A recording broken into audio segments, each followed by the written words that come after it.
The United Nations is extending an olive branch to an imagined newer, woker, female-friendly Taliban. Mr. President, now is the time to stand as one. The international community must be united and utilize all available instruments to ensure the following. First, we must speak with one voice to uphold human rights in Afghanistan. I call upon the Taliban and all parties to respect and protect international humanitarian law and the rights and freedoms of all persons. And while the Taliban openly recruits on their Twitter feed, while many Americans, including a former president, have their First Amendment violated, and countries come out of the woodwork to christen the shiny new terrorism hub, the Taliban is already beating and murdering women in the streets for not wearing a burka and brutalizing children. Even to the casual observer, the United States doesn't have a president. The executive office is being held hostage by a New World Order Chinese-century globalist think tank stooge who is serving as the face of the final stages of an invisible war against the United States. A senile shill so compromised that he has openly fit that description to a T. Now, when President Harris and I took a virtual tour of a vaccination center in Arizona, he just made a really big decision. Afghanistan. Yes. Were you the last person in the room? Yes. And you feel comfortable? I do. Rather than address a developing massive hostage situation and mass murder of Americans in Kabul that could potentially make Jimmy Carter's 444 days of shame look like a walk in the park, we continue to face a grave situation in Iran, where our embassy has been seized and more than 60 American citizens continue to be held as hostages in an attempt to force unacceptable demands on our country. There are Americans and Afghan allies who remain there. Will U.S. troops stay until everyone is out, or will they leave?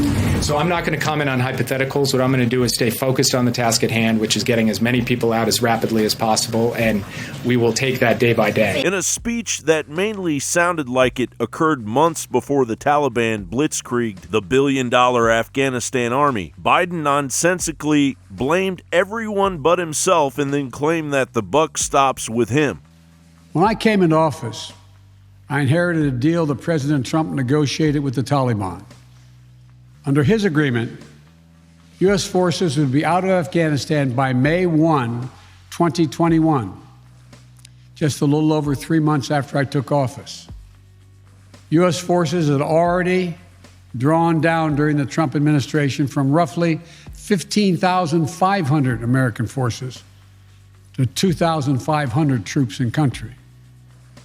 And the Taliban was at its strongest militarily since 2001. The choice I had to make as your president was either to follow through on that agreement or be prepared to go back to fighting the Taliban in the middle of the spring fighting season. There would have been no ceasefire after May 1. There was no agreement protecting our forces after May 1. There was no status quo of stability without American casualties after May 1.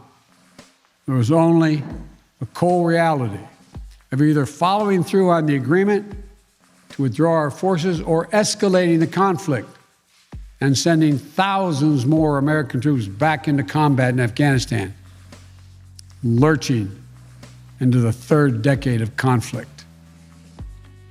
I stand squarely behind my decision. So what's happened? Afghanistan political leaders gave up and fled the country. The Afghan military collapsed. I am President of the United States of America, and the buck stops with me. Either the buck stops with you or it doesn't. It can't be both. This consequential speech by the American president didn't run from it. He owned it. He owned his decision. He owned the fact that, as he put it, the buck stops with him.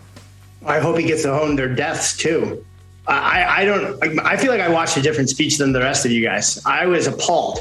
There was such a profound, bold-faced lie in that speech. The idea that we planned for every contingency, I have been personally trying to tell this administration since it took office. I've been trying to tell our government for years that this was coming.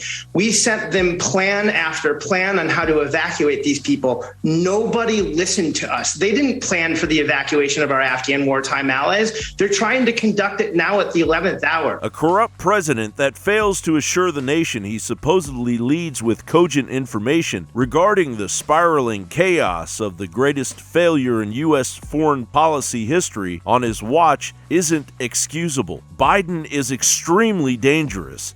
But Joe Biden made the decision to withdraw our troops, and he did so while overriding the judgment of his military commanders about how to do so. He chose the politically symbolic date of September 11th that is tactically very dangerous because it's right in the middle of the fighting season. Biden was told all this. The intelligence officials, I was speaking to a former general over the weekend who actually was advising Mark Milley.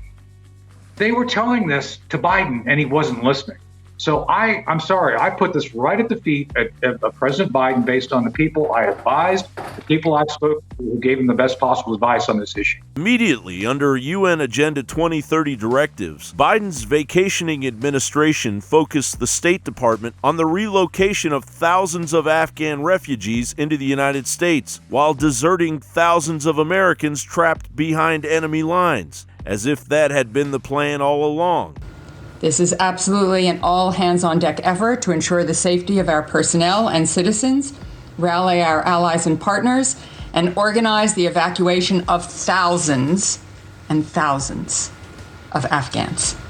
Biden, who has been a staunch supporter of gun control when it comes to the tyrannically branded domestic terrorists inhabiting his country, managed to arm the Taliban with billions of taxpayer-funded American weapons, while the Taliban used these new weapons to, as Reuters pointed out, to quickly set about collecting weapons from civilians because people no longer need them for personal protection. Afghanistan, replete with rare earth metals estimated to be worth up to at least $3 trillion, will now grow into an arm of the Chinese Belt and Road Initiative and an Iranian proxy terror army as Europe and the United States are invaded in a gradual hot war while the vaccines exterminate humanity and COVID concentration camps expand. What is the most prescient lesson learned from Biden's Afghanistan moment? We must swiftly compel the governors and representatives of our southern border to shut them down immediately before the hell Biden's handlers unleashed upon Central Asia strolls into North America to exact their revenge. John Bound reporting.